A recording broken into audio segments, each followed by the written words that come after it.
Con Charles Rojas y su tema reconstrucción del ligamento cruzado anterior asociado a la reparación de menisco, mi experiencia. Adelante, Charles. Muchas gracias, buenas noches, muchas gracias por la invitación.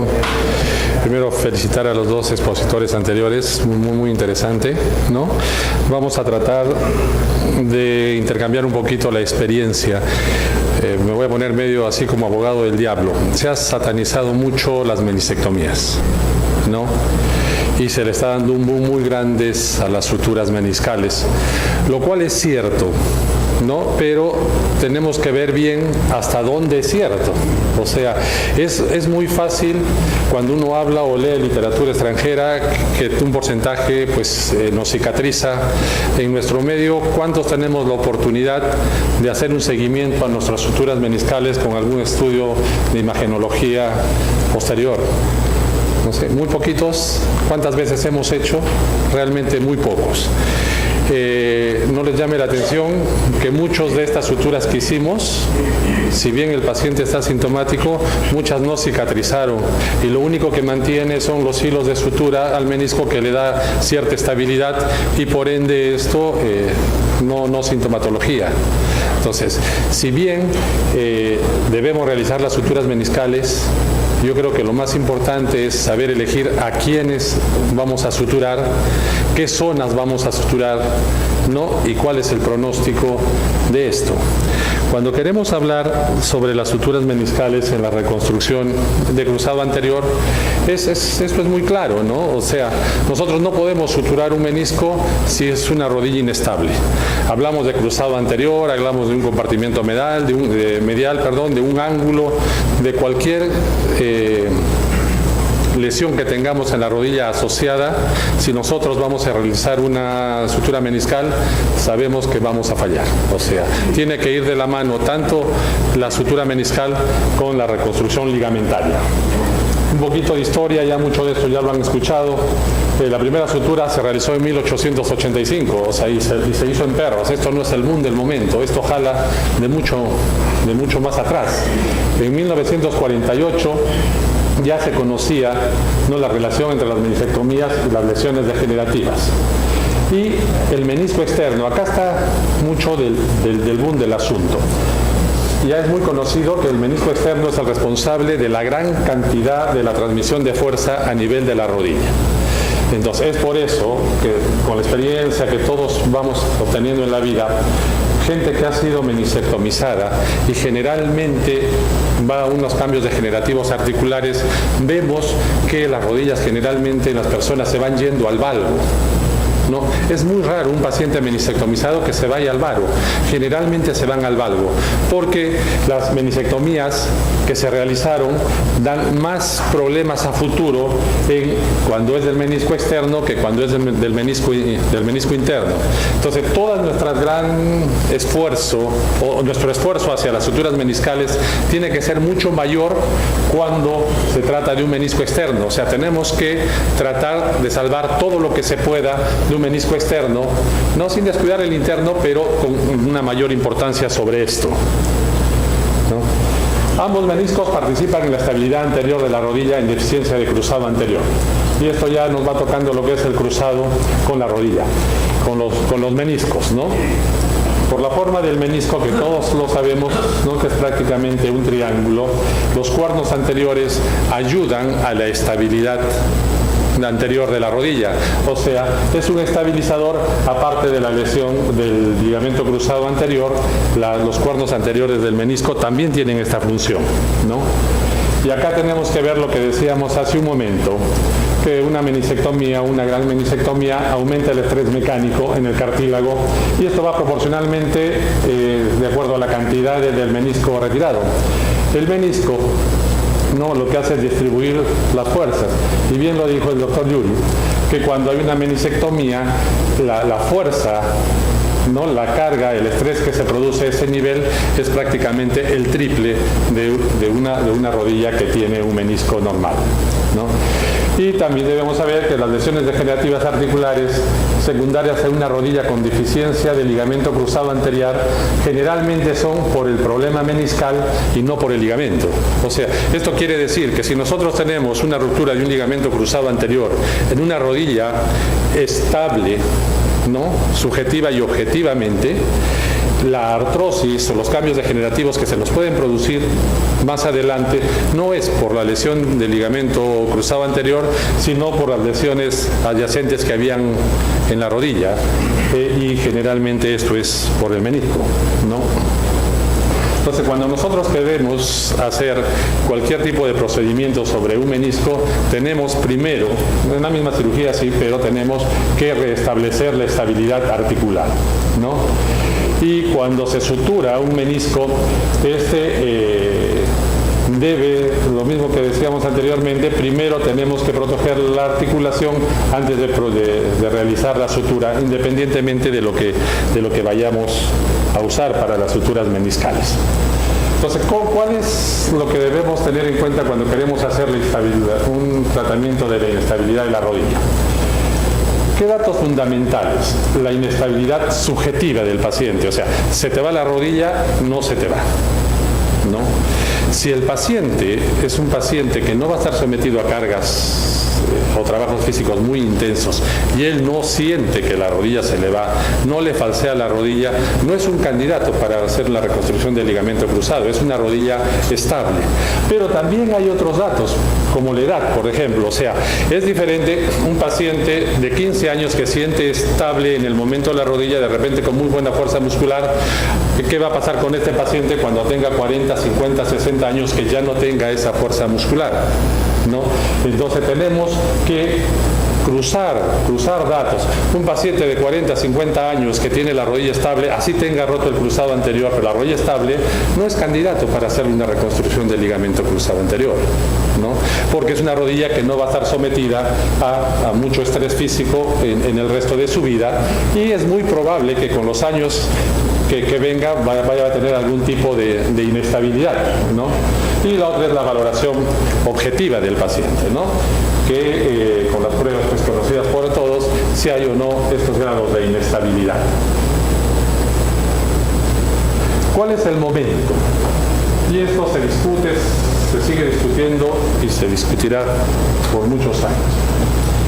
Siempre nos decían desde nuestros profesores, ¿no? Y hasta ahora siguen diciendo que es mejor esperar que la rodilla deshinche, que es mejor ir primero a una rehabilitación, es mejor tener mejor masa muscular antes de ir a la reconstrucción del cruzado anterior. ¿Cuáles decían el peligro de hacer en agudo? Que por la hemartrosis que se producía podíamos llevar a una artrofibrosis, a una rodilla media rígida hacia futuro, ¿no?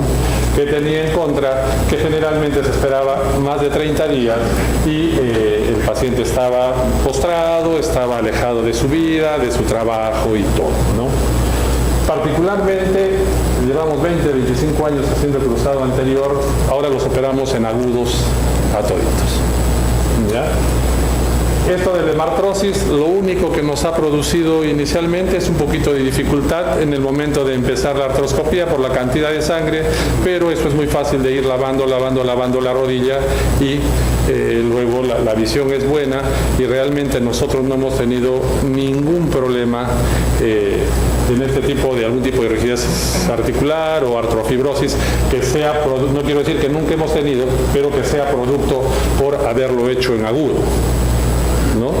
No hay ningún problema. Todo el sangrado que hay dentro de la rodilla se va a lavar en el momento de la artroscopía y lo que está sangrando se va a coagular. Eso, o sea, realmente nosotros no hemos encontrado ningún problema. Más problemas hemos encontrado cuando hemos demorado en hacer el ligamento por más terapia. Si nosotros nos acordamos un poquito de anatomía, a nivel de los ligamentos cruzados, existen unos neuroreceptores que actúan sobre la musculatura del cuádriceps.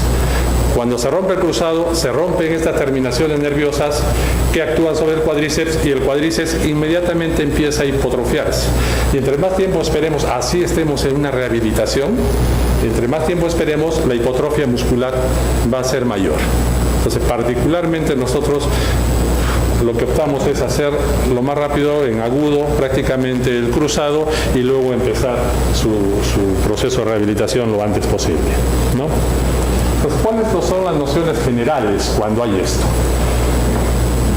Cuando va asociado a algún tipo de lesión meniscal o no, ¿no? La inestabilidad interna, lesión del ligamento colateral medial, salvo sea una ruptura masiva, ¿no? Con un boceto gigante, eso no debe tocarse. ¿No? El tratamiento es constante, es conservador en prácticamente todos los casos.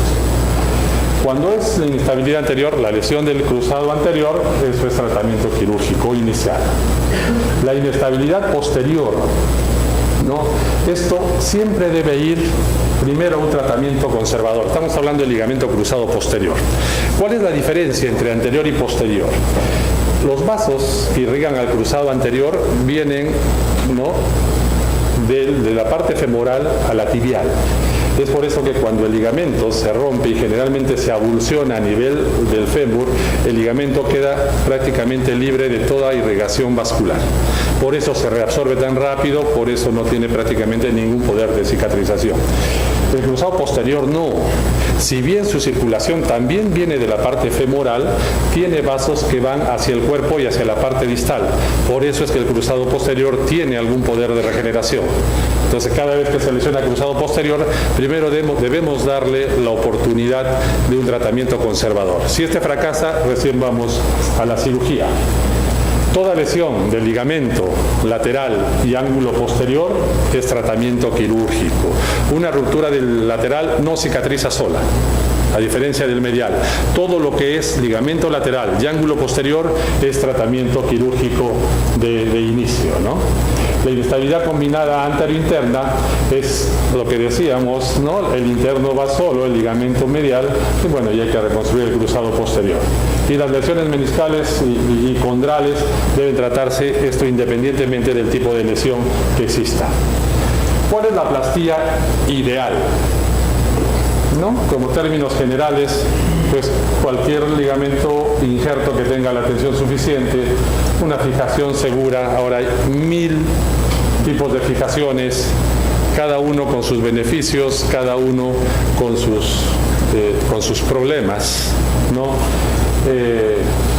A título personal, he tenido pacientes que han usado tornillos de interferencia, que me han venido con el tornillo de interferencia en la mano, que se les ha salido el tibial. He tenido pacientes con el Cayenne, que igual me han venido con el tornillo del Cayenne. Hemos revisado endobottoms, que el endobottom se ha arrancado arriba. O sea, todos estos tipos de fijación, ¿no?, bien o mal usados, tienen sus pros y tienen sus contras. Realmente no existe la fijación ideal, es la que mejor uno maneje, pues, y en la que confíe más. Que no provoque alteraciones inmunológicas, que sea estéril, que la extracción de la plastía no debe aumentar la morbilidad, ¿no? Y esto es cuando empezamos a hablar del hueso, tendón hueso, de isquiotibiales, ¿no? Desde mi punto de vista, han pasado 20, 25 años que empezamos a hacer hueso, tendón, hueso. Para mí particularmente, como injerto, sigue siendo el mejor injerto. Dejemos de lado la parte dolorosa o las secuelas que nos pueden dar sobre la zona de la toma del tendón. Dejemos de lado que acelera la condromalacia de rótula, la sacada de la pastilla a nivel de la rótula o las posibles fracturas de rótula, el cambio de angulación del tendón patelar cuando uno toma el tercio central. Si dejamos de lado eso, o sea, como injerto, sigue siendo el mejor injerto para reemplazar el cruzado anterior, ¿no? Los isquiotibiales es un buen injerto. Lo malo de los isquiotibiales es que no tienen las pastillas óseas. Entonces existen dos tipos de fijación, cuando es hueso y cuando es por tejido fibroso o las fibras de Charpey, que es del tendón al hueso, ¿no? Que la fijación no es tan fuerte.